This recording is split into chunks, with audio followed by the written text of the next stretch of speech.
Afflicting the Afflicted by Krugman. If we're lucky, Thursday's summit will turn out to have been the last act in the great health reform debate, the prologue to passage of an imperfect but nonetheless history-making bill.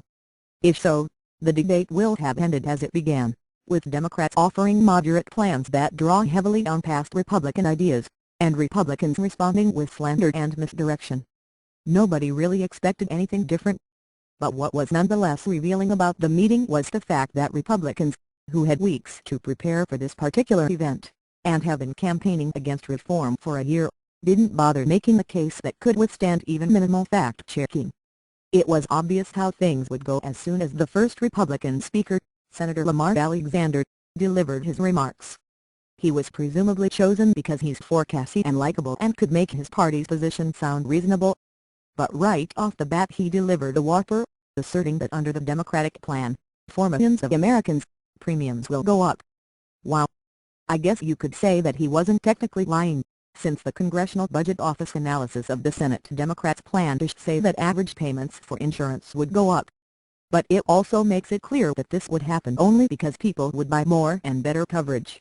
The price of a given amount of insurance coverage would fall, not rise, and the actual cost to many Americans would fall sharply thanks to federal aid. His fifth on premiums was quickly followed by a fifth on process.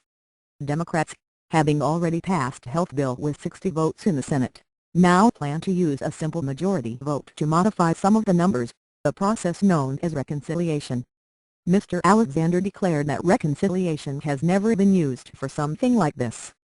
Well, I don't know what like this means, but reconciliation has, in fact, been used for previous health reforms, and was used to push through both of the Bush tax cuts at a budget cost of $1.8 trillion, twice the bill for health reform. What really struck me about the meeting, however, was the inability of Republicans to explain how they propose dealing with the issue that, rightly, is at the emotional center of much healthcare debate, the plight of Americans who suffer from pre-existing medical conditions. In other advanced countries, everyone gets essential care whatever their medical history. But in America, the bout of cancer, an inherited genetic disorder, or even, in some states, having been a victim of domestic violence can make you uninsurable, and thus make adequate health care unaffordable.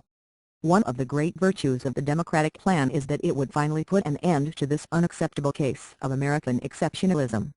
But what's the Republican answer?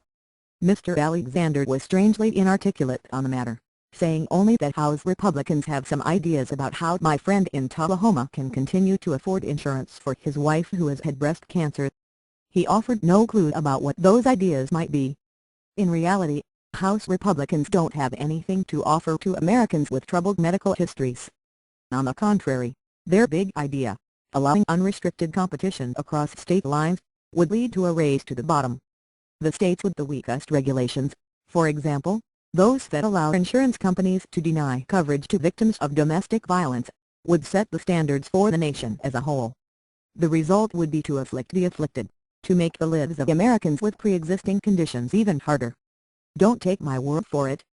Look at the Congressional Budget Office analysis of the House GOP plan. That analysis is discreetly worded, with the Budget Office declaring somewhat obscurely that while the number of uninsured Americans wouldn't change much, the pool of people without health insurance would end up being less healthy, on average, than under current law.